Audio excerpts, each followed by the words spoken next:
Welcome, everybody. Thanks for tuning in. This is the CG Pro podcast, and please subscribe to our YouTube channel and check us out in our Facebook group, Become CG Pro. It gives me great pleasure today to welcome Tupac Martir. He's a good friend of ours and collaborator, and Tupac's an amazing history in the world of computer graphics, filmmaking, fashion, all kinds of different things. He has an amazing resume and work history, having worked with some of the world's top directors and some music artists like Uncle and Danny Boyle, just to mention a few names. But the list is so long that I will now say hi and welcome, Tupac. Thanks very much for joining us, and feel free to add any extra flavor there. Hello. No, lovely to see you. No, it's the other day. This is going to sound really bad when I start to say it, but the other day I got given a fellowship, and they kind of did a rep of my entire CV, and I was listening to it like, well, that's a really cool dude, and I was like, oh shit, that's me. So yeah, it was weird. I think it's I say this in the best way is you never think that you've done enough. I think you always think that you're just starting and building and all that kind of thing, and so it's true. It's motivating in one way to always be striving for more, but you have done a lot of really cool stuff, and you're founder of Satore Studios, which I know does lots of different things around the world, multiple sites and studios, and why don't you tell us a little bit about that and kind of a bit about your journey so far? Yeah, I mean, it's very well documented at this point that I started coding at the age of 6 on a notebook because we were financially challenged, and so I only got use of a computer 1 hour a week, and so I cleaned my code by writing code with pencil and paper. Wow. I wrote my first game at the age of 8. I went to art school in Omaha, Nebraska, which everyone's always surprised what the hell I was doing in Nebraska. But I actually went to a really lovely school with a great professor called John Tait, who I owe my life to. Because I always say he made me an artist. But since then, I was always very adamant that technology had to be part of my artwork. And then I went back to Mexico and I worked at the Opera House, and I started doing events, and then I became art director of MTV. Then I started lighting bands, doing video, and then little by little kind of created this thing called Satore. Moved to London, started working with a lot of fashion people, a lot of music people. And then in 2012, we did our first show called Nierka, which is officially the first show in history to use tracking. And so we were using trackers on top of the screens and how they were moving, and the video was locked to the screens and all that kind of thing. And then eventually we kind of ended up moving that around and founding Satore as a proper company. And that led to other collaborations and working with a lot of fun people. And then in 2017, we did a thing called Hiku, which had real-time rendering of our motion capture throughout a space, while at the same time taking social media feeds and making walls out of the social media feeds, which got us into not exactly a lot of trouble, but some trouble, because of some of the laws that technically we didn't break, but yeah, we broke them. And then that led to I started writing this piece called Cosmos Within Us in 2017, premiered in 2019. It's won us a bunch of awards, and it got nominated for a PGA for innovation in 2019. We were the only independent studio to be nominated. We lost to Vader Immortal, which is not bad. Apparently, the voting was very close. You'll never know the reality of it. And a lot of, I guess, a lot of my work has now gone into multi-engine, multi-reality, a lot of immersive stuff, and obviously a lot of architectural and media design, and how I can incorporate what, the three pillars of the studio, so live entertainment, architectural lighting, and media facades, and immersive technologies, and how the R&D that we do in immersive can actually translate to the rest of the pillars. So it's quite a journey, if you put it that way, really quickly. It's been a lot of fun, very difficult, as you can imagine. As I tell people, every time I meet a new set of lawyers or a new set of accountants, I always remind them, when they think who will be the dumbass that did this, that made that decision, I have to remind them that it was me and that I went to art school. That's a good thing to pin it on. Yeah. It's like I went to art school and I have a master's in theater design. Just put it out there. I never had an economics class. I never took a law class, and I went to art school. And as anybody that went to art school, we were told that chances of us making any money are quite slim. And the idea of having a full studio with 24 people is just ridiculous. In my wildest dreams did I ever imagine having a team this big and having offices in 4 cities, have offices in 4 cities in 3 countries. How weird is that? Well, I think it's testament to your hard work and commitment to pushing boundaries and being on that bleeding edge, which is, like you say, it's an uncomfortable place to be sometimes, a lot of the time, but it's got you where you are.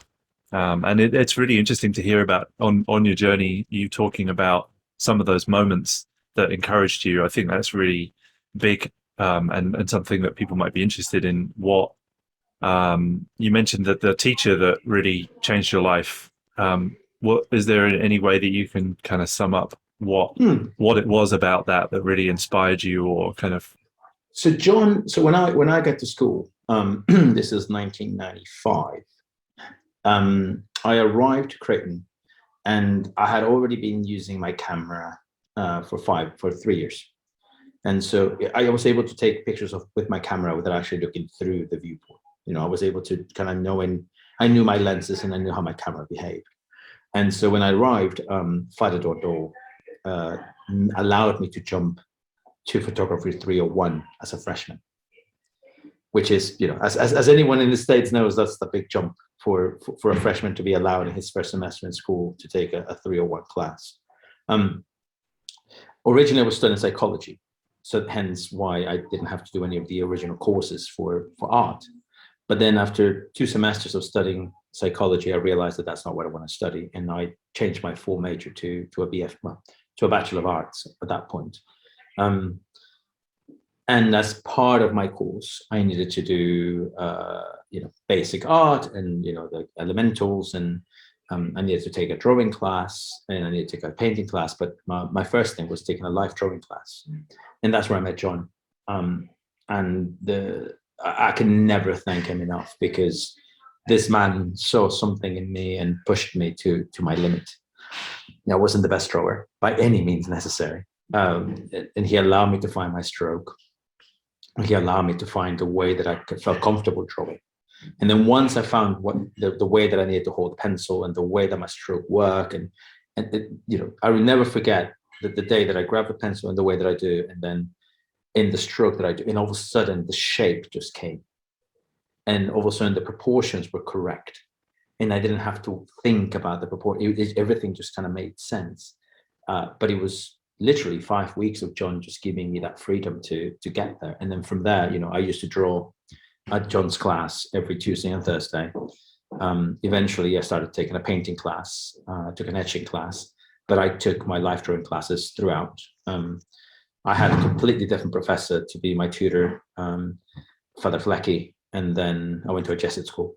And then eventually, John took over as my main mentor, as my main tutor, and he was like having a dad at school, and just someone that was really going, and you need to listen to this, you need to watch this, and you need to see this, you need to study that, you need to go to the library, and you need to and pointing me in directions of my heritage, which is very difficult if you think about it, for somebody to understand where do you come from, what are your roots, what are the things that have influenced you without you knowing, where does your DNA come from? I've always been very frank that I'm an indigenous man. My dad's indigenous, his entire family is indigenous.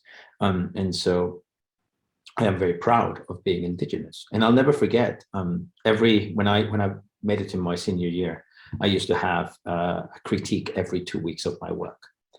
And one day I had my 3 professors, and we would always invite a 4th professor from different parts of the school or the arts department.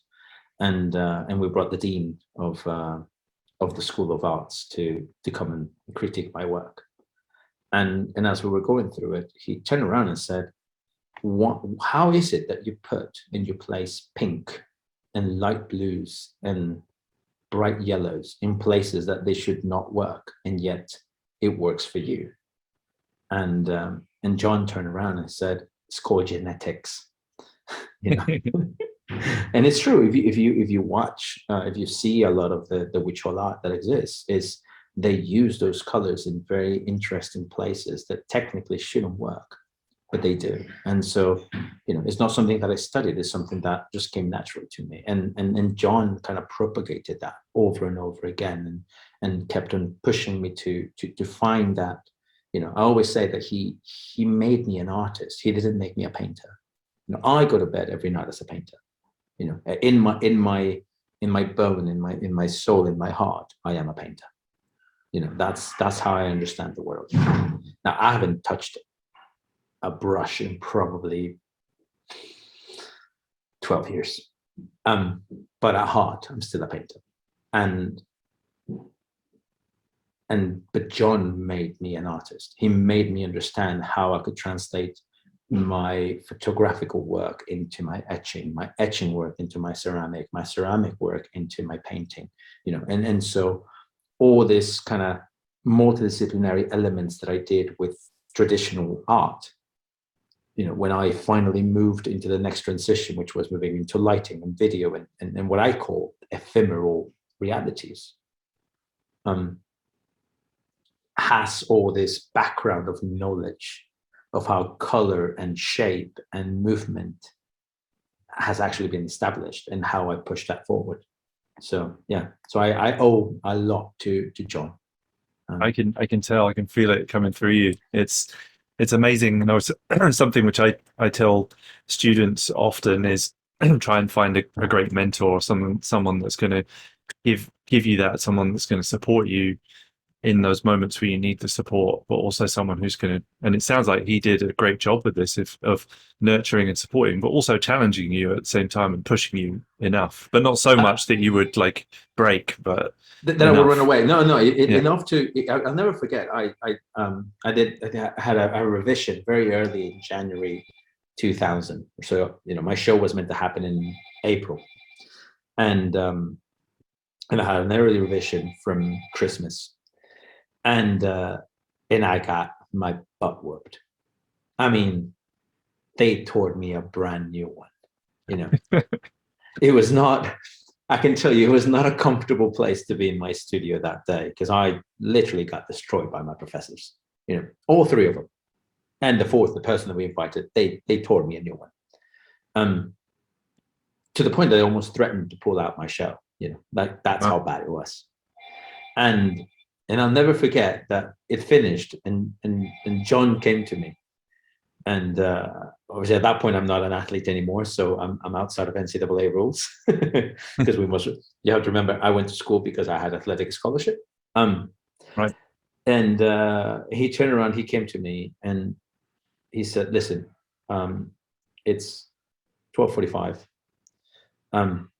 Get out of the studio. Don't come back." Because the way I used to do is I will work Friday all the way up to 8 p.m.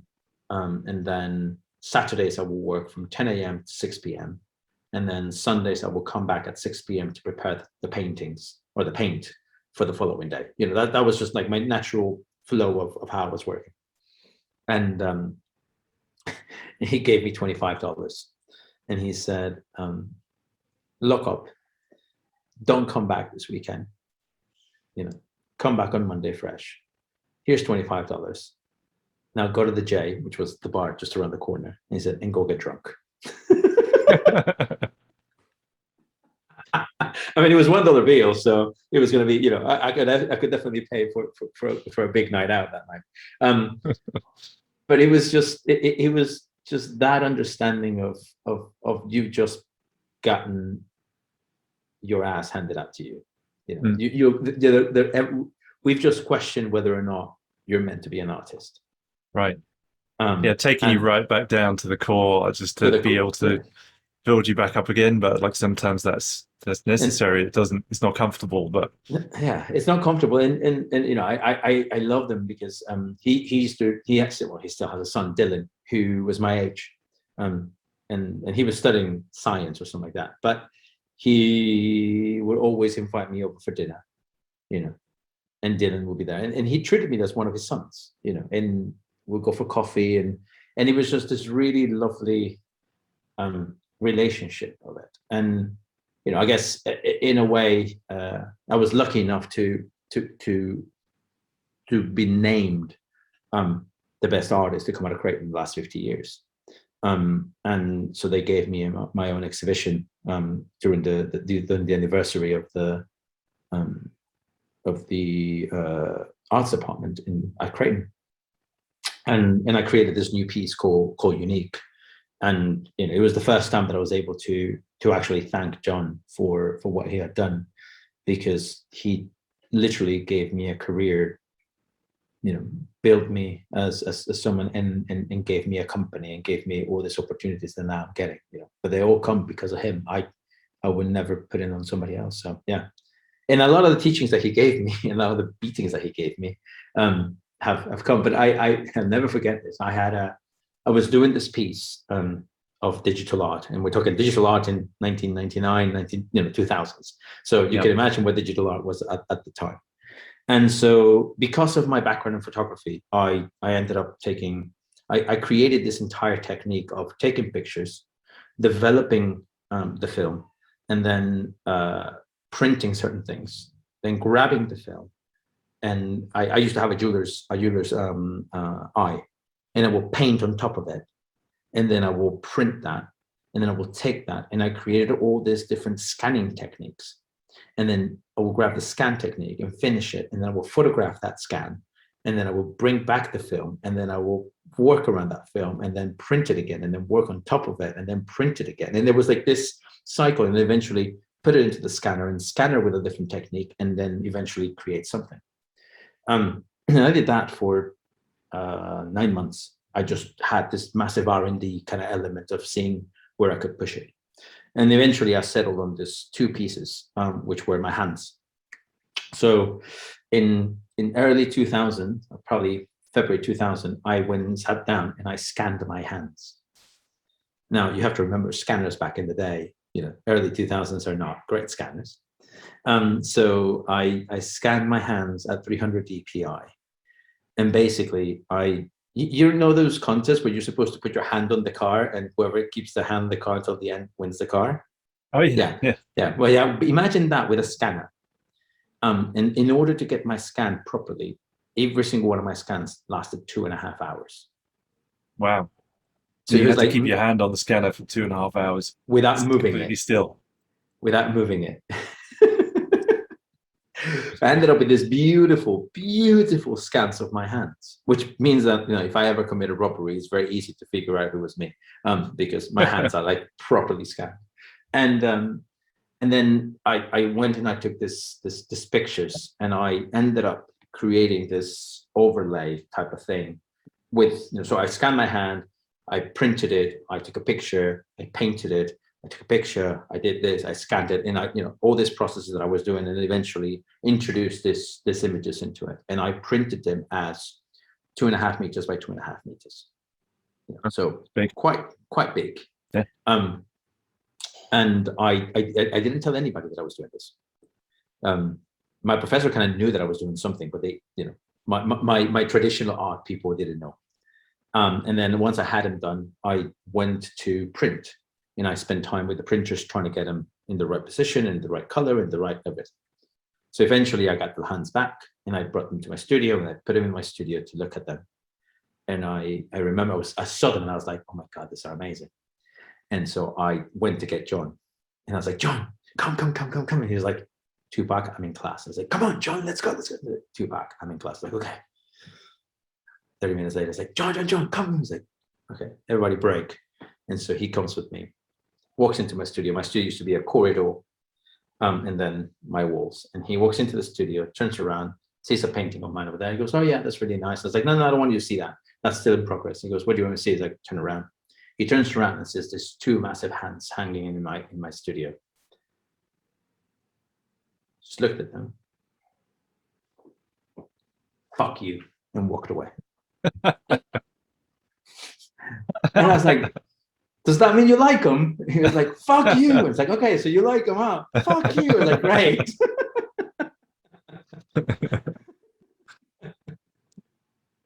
So wow. Yeah. So in reality, I think that's what, when people, I get asked sometimes, what makes it so different, the things that we do. And I think the beauty about it is because I grew up the way that I grew up, and I grew up with the culture that I grew up. I'm a massive, believe it or not, I'm a massive believer of analog, and I'm a massive believer of, like, I don't put a single thing in a machine until I've drawn it properly or I've written about it properly. So everything is always pen, pencil to paper. And once I work it out in there, then I'm allowed to go and figure out how we're going to do it in the machine. And that process is something that I've put into my guys, that let's figure it out, everything on paper first, and then move it forward. And that's, I'm not sure many people do that. And that element of humanity, that element of it looks a little bit shit, it's okay because it makes it more human. It means that there is a person behind it. It hasn't just been a computer or a software that's created something. There's an element that is scratching all the time around it, that allows the beauty comes out in the imperfections of things. Mm-hmm. So in that sense, it's something that I always enjoy, and I love spending time. How can I make this a little bit more human? How can I find a way of bringing something analog into my digital? And if I'm working on something very analog, is how can I bring something very digital to my analog, but that is subtle. It's not in your face. It just exists. And it's almost that if that integration of digital and analog didn't exist, it will feel like the piece is incomplete. So on the digital side of things, it's clear where a lot of your inspiration came through on the art side, but from the digital and technology side, the fact you started programming when you were 6, what was there something that kind of spoke to you from that angle? Because it's quite rare. Usually people are towards one end of the spectrum or the other. It's quite rare to be strong in both, but usually it's because both fascinate you, which they obviously do with you, and you've found a way to create a life that's fused both together. But was there some genesis there for the from the coding side? Was there a mentor or an inspiration? No. I think it was more the. I mean, I'm a geek, right? I've been a geek since I was a kid. I was very much a loner since I was a little kid. I mean, if you think about the kid that used to get beat up every single day at school, that was me. And so I didn't have many friends. My parents separated very early on in my life, and that kind of had a big effect on who I was. My mom worked long hours, which means that she was never really home. And so I guess in order to keep myself busy and out of the way of getting beaten up, I kind of went into computers and went into, they fascinated me because I didn't have access to them. And obviously there was no internet. So it was more of, I found a book that spoke about code, and I figured it was a language that I could use, that I could play with, and very early kind of taught me that I could create anything I wanted, and And when you're a kid that is getting beaten up every single day in the playground, you kind of want to beat the hell away from everybody else and create your own world. And Yeah. I just want to make my own worlds, you know. Did you have a kind of a vision at that time? Because then computers were very, very basic in terms of what they could do artistically and graphically. I began, I guess, maybe slightly older than that, but still very young, experimenting with my friends' computers. We couldn't afford one either, so I would go use my friends' machines as much as I could and be trying to code them or make really rudimentary graphics on them. But I guess that thread followed me as well, both the art and technology side. But did you have some kind of visions early on for what computers may end up being capable of, or do you just like really happy with what they could do at the time and Oh, that was enough? So the way that this works out is so I had a job, right? In a very Mexican way. My job was to go and work at the supermarket every weekend and bag groceries for people, and that's how I used to make like extra cash. Like I said, we were very financially challenged, so that was kind of like the money that I could use to do whatever I wanted. And what I used to use my money for was to go and buy games, piracy games, because at the end of the day, you want to buy the original. It was all copied and all that. And I was 10 or 11, I was 10, 11 years old when my mom took me to buy some games. And as I was trying to pick a game, I would say this older man, obviously he was probably like 24, but for me, being an 11-year-old, he was a normal man. Asked the guys who used to sell the games how to pass a level. And I turned around, I was like, oh, no, what you need to do is this, that, and then over there you grab this, and you grab this, and you grab this, and then you come this, and then da, and that's how you solve that problem. I was like, okay, great, thank you. He goes away. And, I'm still looking, and then another guy comes in and asks them, hey, do you know how to do this? And I was like, oh yeah, what you do is this, and that. And the owners of the market stall, one of them had like a light bulb moment. He was like, wait a second, I got this kid who keeps on playing and solves the games. So he turned around to me and to my mom and said, kid, would you like to work in here? And I was like, okay, so how am I getting paid?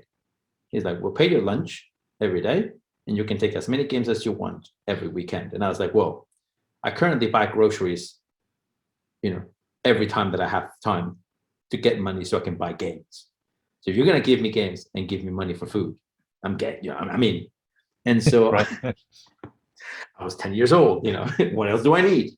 And so I that's when I started to, that's when I was 10, 11. I had a 386 Yeah. With a super VGA monitor. And I had a 286. I remember those times. and then within the year of working with them, they upgraded my graphics card to a 4086, so I could actually play more games.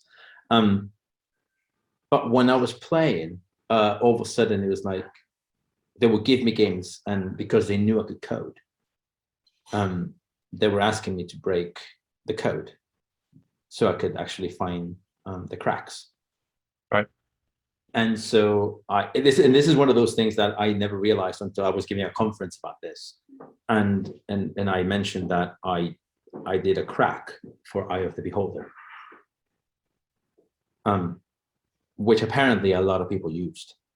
Now this is Right. pre-internet times, right? So for my code to get out of Mexico City to travel the world, a difficult path to get it into people's hands. Yeah, it's not the same as it is now for sure.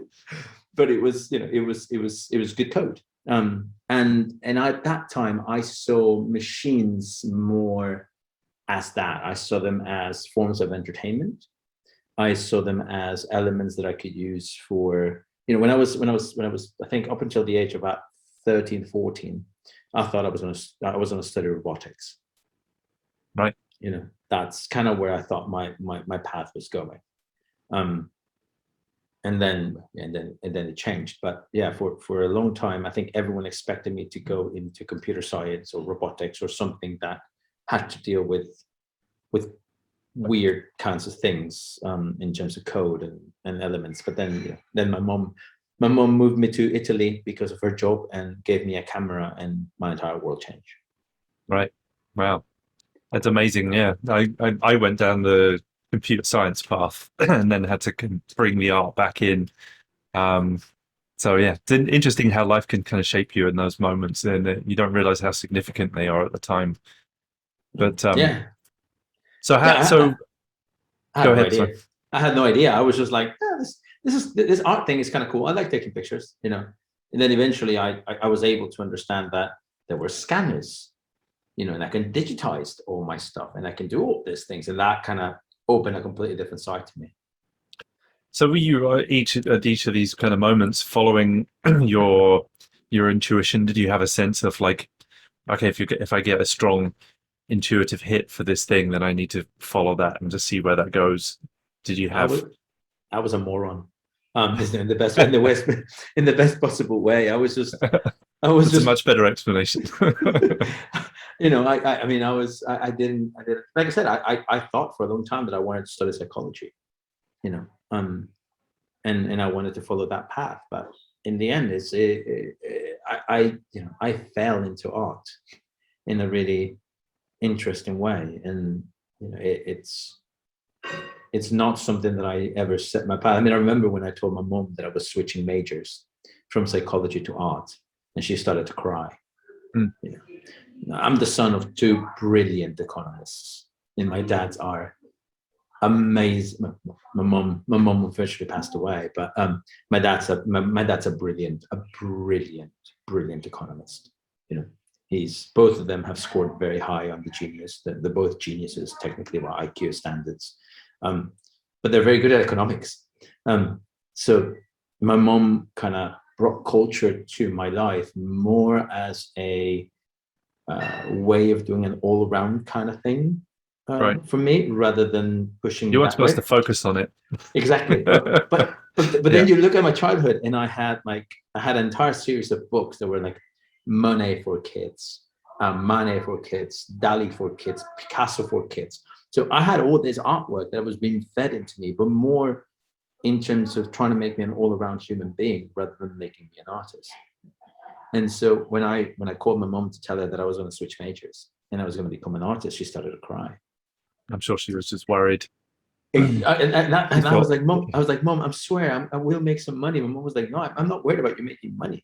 She's like, I just can't think that, you know, I could make a kid that actually wants to be an artist, because they were so, you know, academics, you know, they were so much into what they were doing. And so, yeah, so it was an interesting one when that happened. My dad didn't take it very well, to be expected.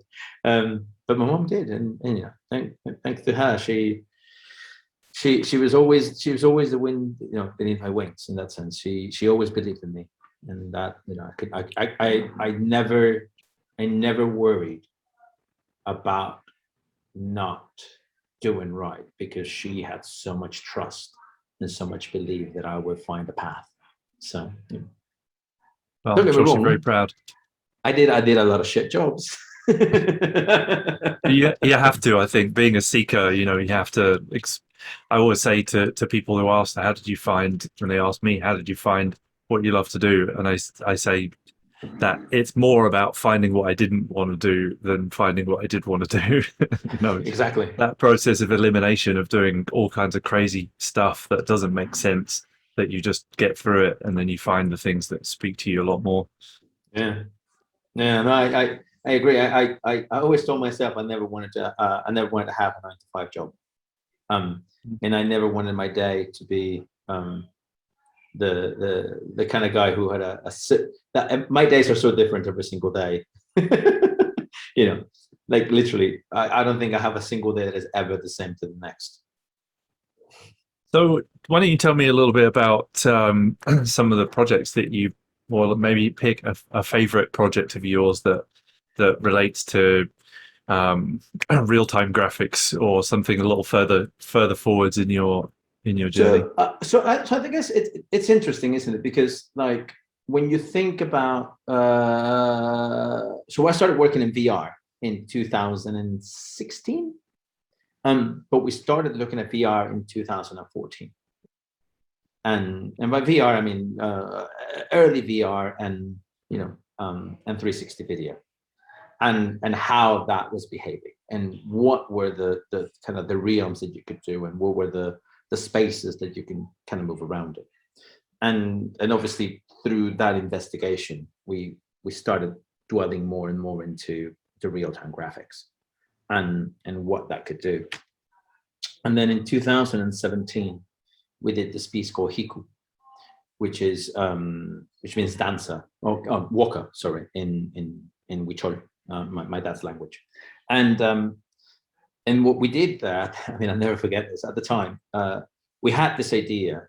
So we shot a bunch of stuff in motion capture, and we were rendering the motion capture in real time throughout this space. Now the space kept on morphing depending on social media tweets and Instagram posts.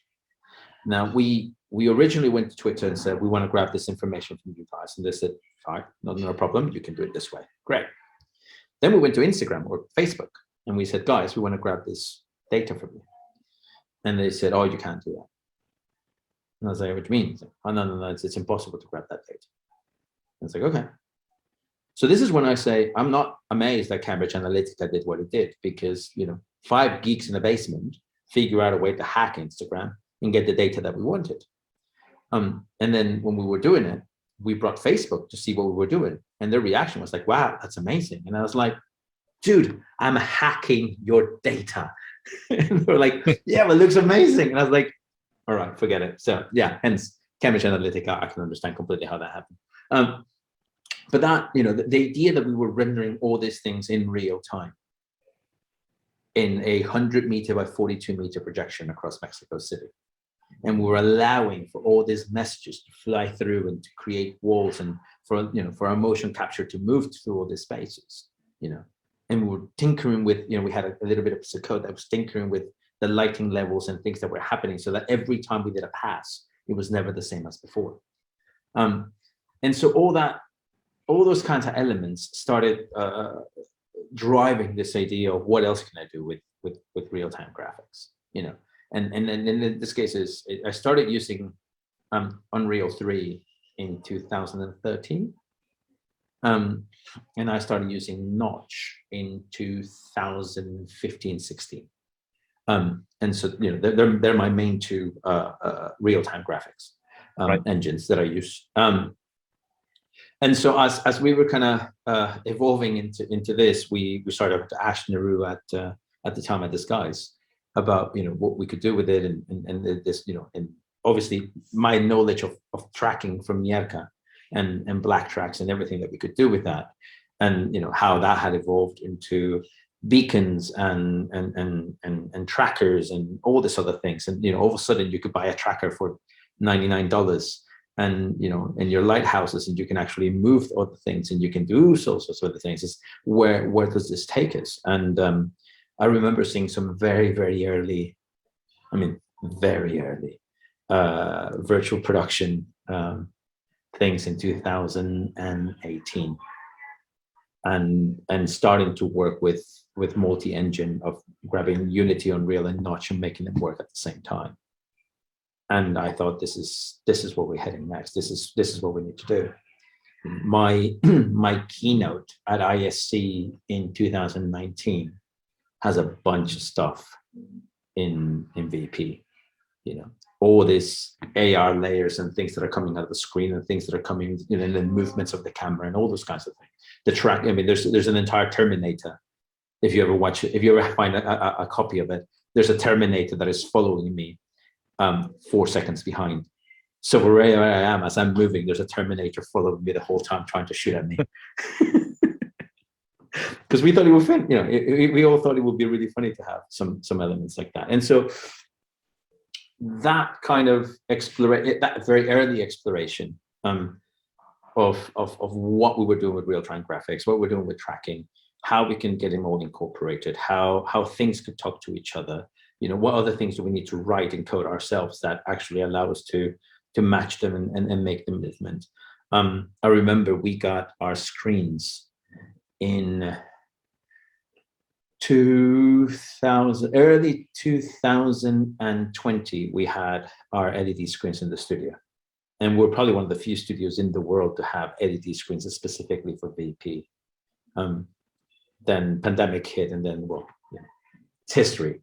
But I remember I had just about every single major studio go through our studio at that point, going, "Whoa, if you have this infrastructure ready to start testing, what can we start doing? What can we look at? What kind of things can we do?" And and that was very interesting for me. And in the summer of 2020, we did 6 weeks of R&D with MBS, having a 20-meter screen by 4.5-meter screen, and an early a V1 and cam system, and for 6 weeks all we did was R&D, trying to understand the workflows, creating this hybrid workflow that we like to work with.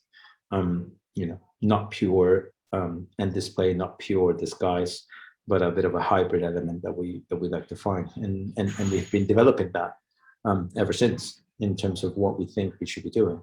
So yeah, it's a bit of a long run, but I think the fact that we've gone through so much VR content and understanding how VR content works, and optimizing VR content, and optimizing 360 video, and understanding how that works best, and what kind of shots work better on this, and it's a bit of it's like learning how to color, because it gives you so many tools that most people don't jump into or don't understand from the beginning, and they kind of land in the middle of the process, and because we've been there from the beginning about that creativity and the very early headsets that had very little resolution, and how you optimize to that, and how you made machines work with it, and all that kind of thing. It's given us a really nice understanding of what's possible in real-time rendering and storytelling. Do you guys do kind of straight up commercial projects, like making commercials and that kind of thing, or do you try and stay more in the art and interactive and performance space? We do commercials, and we work on various bits and pieces. Obviously, I sit on the artsy side. There's a joke that once the system is working and everything's okay, I get kicked out of the studio. Right. Because otherwise I keep tinkering with it, because I want to make it more artsy. And there's a moment where you just go, stop the artsy. We're about to shoot. Get out of town. And so I'm not allowed in set. They have like pictures of me at the entrance of the studio going, "Did not allow this man in." So it's all right. Well, the fun part to you is working it out, figuring it out. Yeah. But I in the way that I work, and by all means, I am the biggest pain in the ass to my team, right? If someone asks me, "What is the worst thing about your studio?" I say it's me, because I keep tinkering with things. I keep looking for things. I keep trying to better things, and that's I understand that I shouldn't be doing that all the time. But it's a strong suit for sure. There's some moments where it's not a strong suit, but like I'm the same in that way. I think once it's figured out, I'm a bit less interested, and if I have to do something 100 times over, just the same way each time, and I do it a different way every time, just by my nature as well. I'm trying to figure out the best way, and I might figure out a way that automates the next 90. You don't have to do them anymore, but it could end up I take much longer to do all those 100 things than somebody else. And I mean, and that's sort of the reason why I stopped touring, because tour became this thing where it was the same show every single day, and I can't do that. I have this idea that you look at Cosmos, and Cosmos is within the realm of what Cosmos is. Every show is different. The stuff that we're doing for Unique literally is called Unique because we have 2.7 million ways of performing. Wow. So which means every single time will be a unique performance. And that's before I even start tinkering with some of the elements, and that's exponential. Raj tried to make one of our guys tried to make a calculation of if you put into perspective all the stuff that I'm doing within Unique, it's actually infinite, the amount of ways that we can perform. And I love that. I love the fact that I can never do the same show ever again. Some of them might be shit, some of them might be good, some of them might be brilliant, right? But it always be different. Yeah. Yeah. Having that curiosity of finding newness, finding variety, finding things that didn't exist before. I guess that's the essence of creativity, really. Yeah. You And it is the idea of trying to find something different every single time. Yeah. I am a creature of habit, as a lot of people are. Like everyone knows that I like my restaurants, and I always go to the same restaurants, and I always go to the same bars, and I always go to the same cafes. Like there's got to be some structure in my life. Yeah. But I hate doing the same job every single day. Right. Well, I guess it makes sense that you've ended up in R&D and being an artist. Yeah. That suits that personality very well. What is there anything that you can talk about, some of the things that you're working on at the moment, and some of the research that you're most interested in right now? I mean, I guess it's no secret that my big focus is in multi-reality and multi-engine. Mm. That's where most of my R&D is at the moment. When we did Vow 18 months ago, so solstice of 2020, we created this worlds in Unreal, Touch Designer, and Notch, and then we had an input of each one of them to the other engines. So I could pull a camera from any engine into another engine. And then I had, I think I had 120 cameras on Notch. There were about 40 cameras on Touch Designer and about 35 cameras on Unreal. And we created a DMX protocol that would speak to all of them at the same time, so that Muli could be controlling the environment based on the music. And because she was playing live, we had a camera, and we were grabbing her directly and then dropping her within the pyramid that we made for her. And then Muli was controlling the overall look of the space in all three engines at the same time.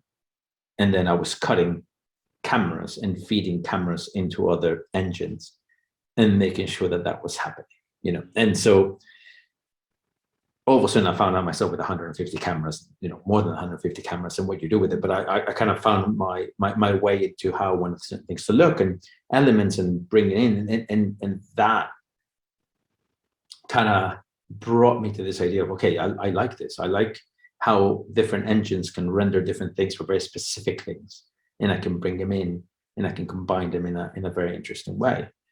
And then, the exploration that we've done with Cosmos and now slowly with Unique of the idea of the multi-realities, and how can an experience be seen without changing a single thing except the glass through which you're looking at. Whether you're seeing it in AR or an MR or XR or physically or digitally or in this ephemeral way or in VR or whatever it is, how we're not changing a single thing except for the way that you get to perceive it. And that is actually quite a big thing, because then it gives you something different to the rest of the world. Right. Yeah, the newness being in the combination of things. I guess that's what Einstein described creativity as, is combinatorial play, and how you combine things together to create something new. Mm-hmm. And so, the idea that you can come and see the show and see it in VR, and you see the show the next day and you see it in AR, and the next day you come in and see an MR, but because of the uniqueness of how it shapes itself, it allows you to see a different show every single time and to get a different understanding of it. I think that's a really interesting place to start looking at. With all the craziness that's been coming out of the metaverse and all those kinds of things, which, by the way, scared the crap out of me. I think that once again, it's allowing different generations and different people to have a different point of entry into a show, and allowing them to discover new ways based on that. Yeah. So is there anything in particular that is being promised in the near future that you're really excited about? I mean, we're doing Cosmos next week here in Lisbon, which is super exciting. We haven't performed in 20 months, so it gets me. I'm super excited, super excited. Yeah. But hopefully we'll be able to announce the news about Unique in a couple months, and that show has me.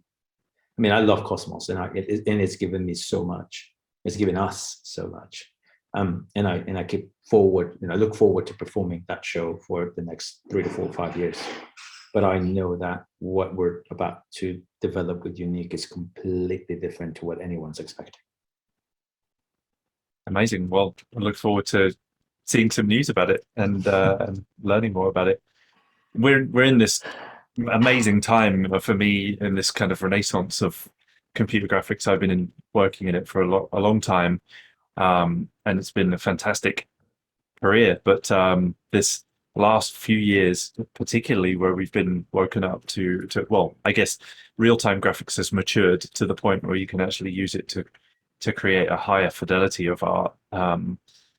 Are you excited to explore more of what real-time has to offer? Oh yeah, I mean, I think that I believe in real time. I should get a T-shirt that says "I believe in real time." I truly believe in real time, but I believed in it since 2013, 14. I think I've been thinking that this is the way forward. There's a lot of work that needs to be done in terms of workflows and capabilities and expectations. I think that we need to inform directors, clients, technologists, et cetera, about what is it and what can be expected in a period of time. Because just because it means real time doesn't mean it can happen in 3 minutes. You still need to build a lot of these things up for them to exist in the way that we want them to. But at the same time, I am a big believer that obviously pandemic expedited a lot of these things. And we're starting to plateau in a certain way. We kind of went like this, and now we're finally kind of plateauing. And what I'm looking forward now is the finessing of the tools. We kind of had this rush that we needed to build tools and do things in order to get to a very good place. And now I want things to be finessed. I want. I think we're almost at that point where we're done with, not done, but the technology people can kind of sit for a little bit and let the artsy people grab it and then start pushing it to the next level. I never forget, this is from my early days, from my days of touring, that I'll be using a desk and they will give me they will come to the show and they will bring the coders to the show. And I was like, I don't want the coders at the show. It's like, I want the coders when I'm in rehearsals, so they can see why I'm asking for this specific thing. I don't need you to give me whatever hell the coder thought that I needed to do because in his head this is how it should be. I need them sitting down behind me to go, see, if you gave me that button, I would do 7 less presses of buttons. 7 less presses of buttons is 15 seconds, which is fine for one. But when I have to do 3,000 cues and I have to do that thing 15 seconds times 3,000, rather than you giving me a button that gives me that kind of thing, I gain 3 days of programming. Right. And I think we're at that point where the technologists and the coders and developers have pushed the technology to a place, but now it's all about the technology. And now we need to move it so that it becomes about the artist. And then the artists are going to start playing with it. And the creators are going to start playing with it and experimenting with it. And as we experiment with it more and more and more, we're going to be able to inform the developers about what we need and what kind of tools we need them to design for us in order to make other things. And now we start having a conversation. And now it becomes this really nice loop of talking and saying and doing and building and creating, and it's all you're going to do is this, and growing. But we need to be able to give this to creators, to artists, to be better, because if it's still in the hands of developers, it's going to stop. Yeah, and sometimes it can even put people off the technology altogether if there's not a great use case or great content. I feel like VR suffered from that a little bit, in having a tremendous amount of innovation in it, but lacking a little bit in the content and experiences on it. And I feel like virtual production is probably similar. Yeah. I mean, we keep having this idea. It starts that, because it's so expensive to do DP, especially on volumes and things like that, if you watch them, everyone pretty much does the same shots, because there's no time for experimenting. There's no time to go in and play and be creative in it, because you're using a volume that is costing you 15, 20, 30, $50,000 a day. Yeah. And so you have no time. It's like, come in and what happens is the people that are behind you and that are helping you know exactly what works. And so they'll push you without thinking about it towards shots that they know are going to work, because we've seen that work. And so you start looking at shots, and this is why I love Greg Fraser and the stuff that he's been doing in Mandalorian, because he has been having the time to explore and to find those really nice, interesting shots. And speaking of Mandalorian, by the way, today I got a tweet from an Instagram from Pedro Pascal, inviting people to see Cosmos, and it kind of literally made my day. Oh, that's great. I didn't see it. A friend of mine, who's the creative director at the Mill for immersive technologies, was eating breakfast when he saw it, and he was just like, "Dude, look at this." But anyway, the fact that thanks, the fact that it's that kind of element. I think that if we can start now bringing this to the creatives, to the artists, and allowing them to explore this technology and see what they can come up with, we are going to see almost like right now with plateauing, it's going to be a revamp, because we're going to see it in different ways.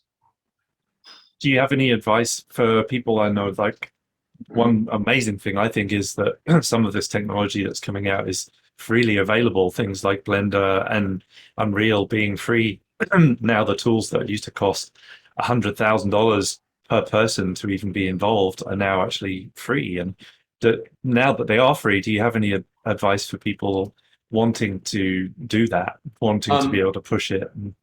Experiment. Don't be afraid. I always tell people I'm a failure. I fail every single day of my life, and then every now and then I get lucky. And it's kind of like going back to school, where in school it was okay to fail, it was okay to experiment, and it's all right to just it's okay to, if you look at music, everyone spends 10 years writing the first album. Yeah. So don't be afraid of spending 10 years making your first album. It's okay. It's all about making sure that you are putting the artwork that you want out there, rather than the artwork that you're expected to put out there. Right. So have faith and be okay with taking risks and experimenting and getting it wrong. And yeah, be George Michael, man. You gotta have faith. A wonderful quote to end the show on. Is there anywhere that our listeners can find out more about you and your work? Obviously there's the website satorestudio.com, Instagram is same thing, Satore Studio, Twitter same thing, Facebook same thing, and then my personal one, Tupac Martir. My website nowadays, it doesn't exist. I mean, you'll see it, but it doesn't exist.